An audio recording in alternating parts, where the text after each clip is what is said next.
Oi, gente, tudo bem? Hoje eu quero falar com vocês sobre um assunto que é sempre frequente nas nossas caixinhas de pergunta, chegam pra gente por direct, pelo YouTube, por todos os lugares possíveis. Sempre recebemos aquele tipo de pergunta assim: meu filho tem 1 ano, meu filho tem 2 anos, meu filho tem 1 ano e meio, 3 anos. Por onde eu começo o homeschool? E eu quero dizer pra você que se você é uma mãe de bebês aí nessa idade, nessa fase aí, eu já estive no seu lugar. Eu já estive no seu lugar e já passei essa sensação, assim. Eu era essa mãe que mandava esse tipo de pergunta, assim. Minha filha tem 6 meses de idade, por onde eu começo? Gente, quero contar pra vocês como foi esse processo na minha vida e hoje a minha filha tem 3 anos e meio e contar pra vocês como foi isso, né? Por onde eu comecei e como eu pretendo fazer nos próximos filhos, porque eu não pretendo passar por esse mesmo erro outra vez. Então, assim, gente, eu comecei a fazer atividades com a minha filha, ela tinha 5 meses de idade, acredita? 5 meses, um bebezinho que ainda nem tinha entrado na introdução alimentar e eu já estava colocando ela para fazer atividades. Claro, dentro das capacidades da fase, né? Mas já estava começando com um olhar educacional naquilo que eu estava fazendo, assim, atividades pedagógicas, né? Poderia dizer assim. E isso é uma coisa que eu não pretendo fazer nos próximos filhos, não pretendo fazer. Por quê? Não vou dizer para vocês que não tiveram bons momentos, não tiveram coisas proveitosas, tiveram. Ela evoluiu nesse processo, evoluiu, mas também teria evoluído se eu não tivesse focado tanto nisso, entende? E assim, o que é realmente essencial para uma criança aí, antes, vou dizer antes dos 4 anos, que é colocado hoje como, pela lei brasileira, né, como a idade em que a criança entraria na escola. Gente, o que é realmente importante para essa criança? Realmente importante para essa criança é brincar. As crianças pequenas, os toddlers, né, que são chamados aí a fase de bebê, fase de toddler, essas crianças, gente, pré-escolares, o que é importante para elas, o desenvolvimento delas acontece através do brincar livre. Então, tira esse foco da sua mente de preciso fazer alguma coisa educacional com meu filho e permita ao seu filho a viver livremente, a brincar livremente, porque é aí que o aprendizado acontece, entendeu? Nós não precisamos ficar, não é uma corrida, né? Não é necessário uma pressa, tipo, meu Deus, o meu filho tem que chegar primeiro, ele precisa aprender isso, ele precisa chegar com 4 anos já sabendo ler. Gente, não é bem assim que as coisas acontecem. E assim, quanto mais nós desencanamos dessa pressão que nós acabamos colocando, mesmo que involuntariamente, assim, em cima das crianças, mais fácil elas se desenvolvem, mais rápido e com maior efeito é o desenvolvimento delas, porque elas começam a explorar o mundo por conta própria, começam a desenvolver mais a curiosidade, começam a desenvolver mais a atenção naquilo que elas estão fazendo, né? Então, o que eu vou dizer para vocês assim, hoje nós passamos por esse processo, né? Até mais ou menos ela completar quase uns 2 anos, mais ou menos. E foi por aí que eu conheci a Charlotte Mason, né? Que é um método educacional, que hoje é o método que eu sigo, e que mudou completamente a minha cabeça com relação a isso, né? Eu sempre ouvia várias mães, na verdade, falando sobre isso. Gente, não tem necessidade de fazer tantas coisas com crianças pequenas, mas principalmente quando você é mãe de primeira viagem, que era o meu caso, que é o meu caso até então, é, você fica nessa pressão de eu preciso começar, preciso fazer alguma coisa. Parece que eu não tô fazendo o suficiente, né? E isso, gente, acaba gerando uma pressão em cima da criança, entendeu? Porque você quer que a criança faça aquilo ali, você quer que ela aprenda aquilo daquela forma que você está ensinando. E, e às vezes isso pode gerar até um desgaste aí emocional, né? Gerar até uma aversão, dependendo da situação. Eu cheguei a um ponto em que eu vi sendo formada na minha filha uma aversão pela matemática, uma aversão à contagem. Porque eu queria que ela contasse, e eu queria que ela contasse, e aquilo começou a se tornar um peso para ela, né? E hoje, assim, eu simplesmente parei completamente com isso. E ela vai por conta própria, ela chega, mamãe, vamos contar quantas coisas tem aqui. Então, assim, o aprendizado na vida dos nossos filhos, ele acontece de forma natural. Nós temos que estar ali para suprir, né, para oferecer esse conhecimento, porém, quando esse conhecimento parte do interesse da criança, né? Respeitar o tempo da criança, porque as crianças, elas são naturalmente curiosas, elas naturalmente querem saber como funcionam as coisas, o que são essas coisas que elas estão vendo, né? Você leva uma criança para conviver na natureza, quantas perguntas ela vai fazer para você? O que é isso? O que é aquilo? Que bicho é esse? O que ele está fazendo? Como é que isso acontece? Então, assim, esse aprendizado, ele é natural. E esses estoques de conhecimento vão ficando incutidos na criança, porque aquilo foi um conhecimento que ela quis alcançar, né? Não foi algo imposto para ela, mas ela quis conhecer aquilo ali, ela quis ter mais informações sobre aquilo, né? Então hoje, assim, quando eu penso nos meus próximos filhos, eu penso o que é essencial. Na verdade, assim, já hoje, já com a minha filha, porque ela ainda tem 3 anos, né? E não pretendemos iniciar nenhuma atividade mais formal, foi parado tudo que nós fazemos formalmente.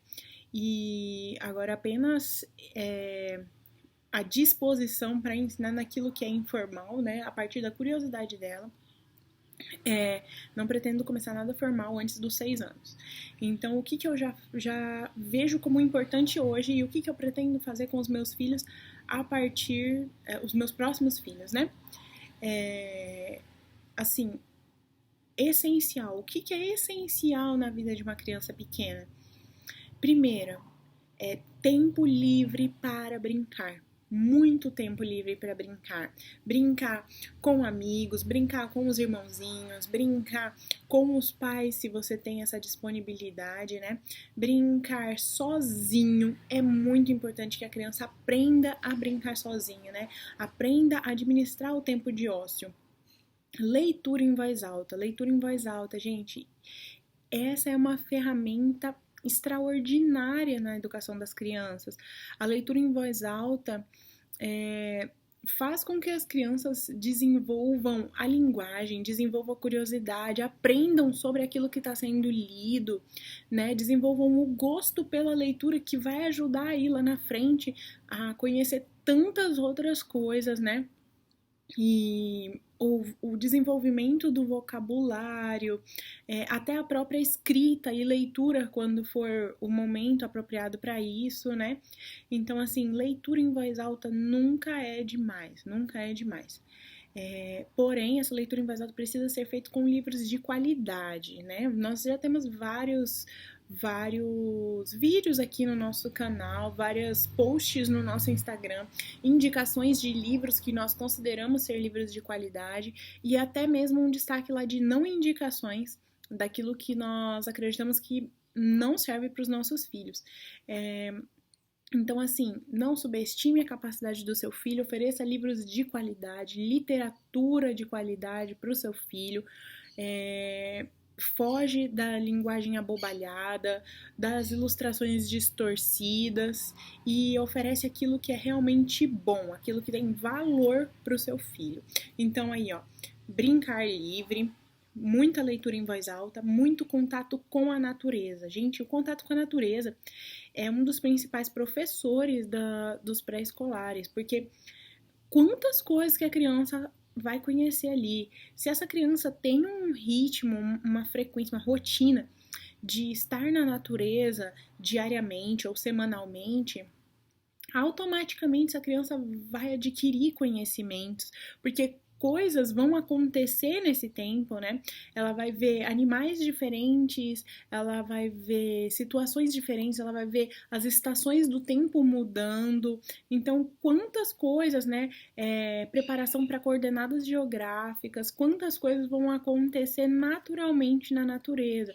Esteja disponível, vá junto com o seu filho, leve ele para a natureza e apenas espere os momentos. Quando ele vier, ele vai chegar até você e vai perguntar sobre as coisas, e esse é o momento de você oferecer aquele conhecimento que você quer que ele obtenha, ou de oferecer o caminho, dependendo aí da idade do seu filho, para obter esse conhecimento. Se é algo que vocês não conhecem, se você também não tem a resposta para a pergunta dele, já começa a incentivar a pesquisa, né? Já começa a incentivar ele, vamos pesquisar isso aqui juntos, vamos conhecer juntos. A mamãe também não sabe.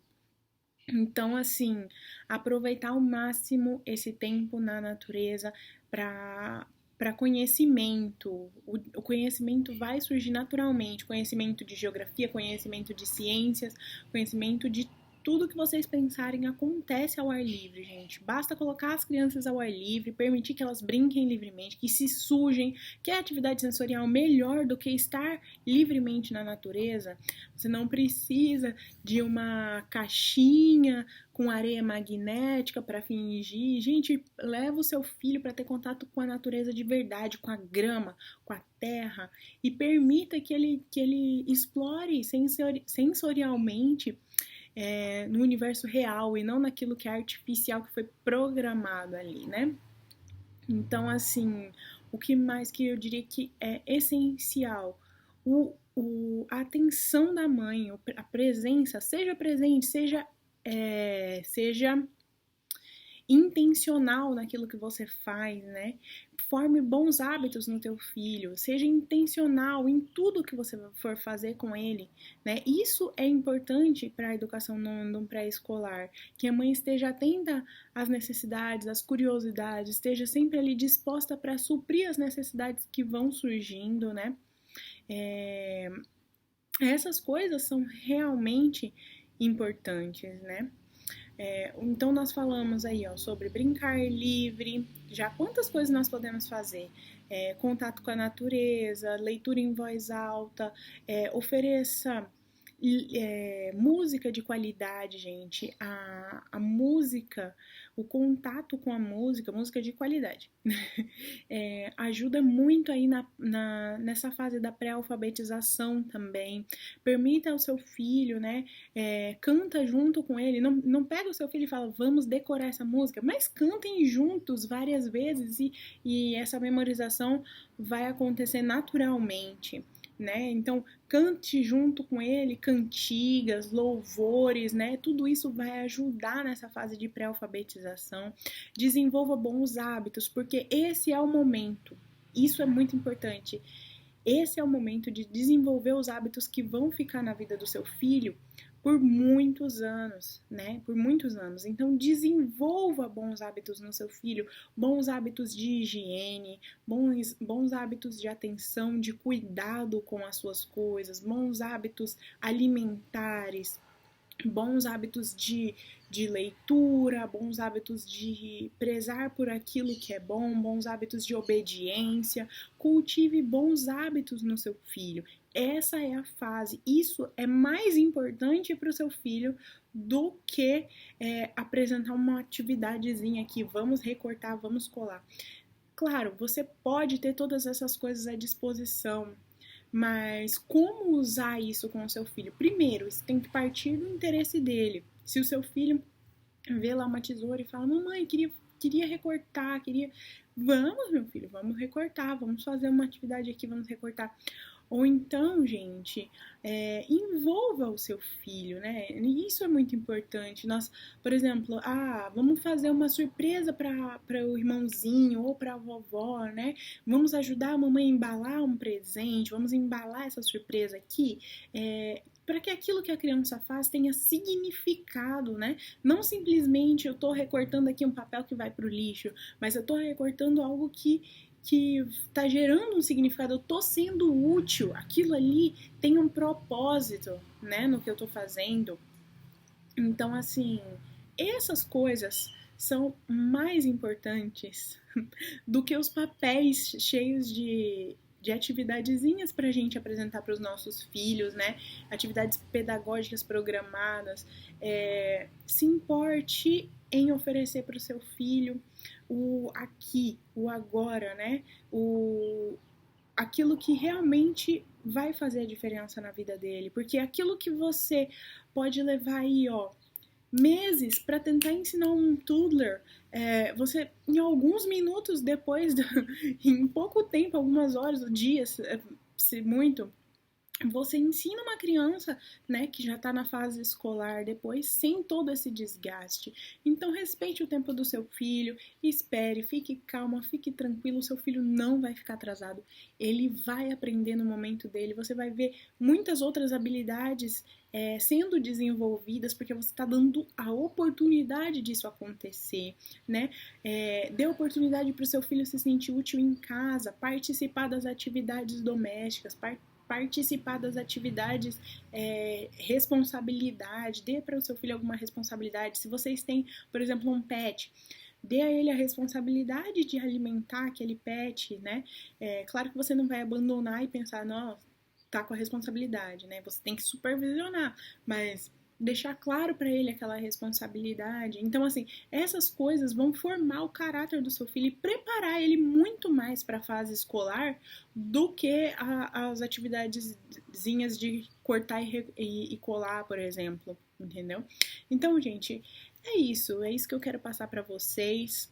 Tô compartilhando com vocês como foi a minha experiência e aquilo que eu achei que foi proveitoso, aquilo que eu tenho praticado hoje aqui em casa, é o que pretendo praticar com os meus próximos filhos, né?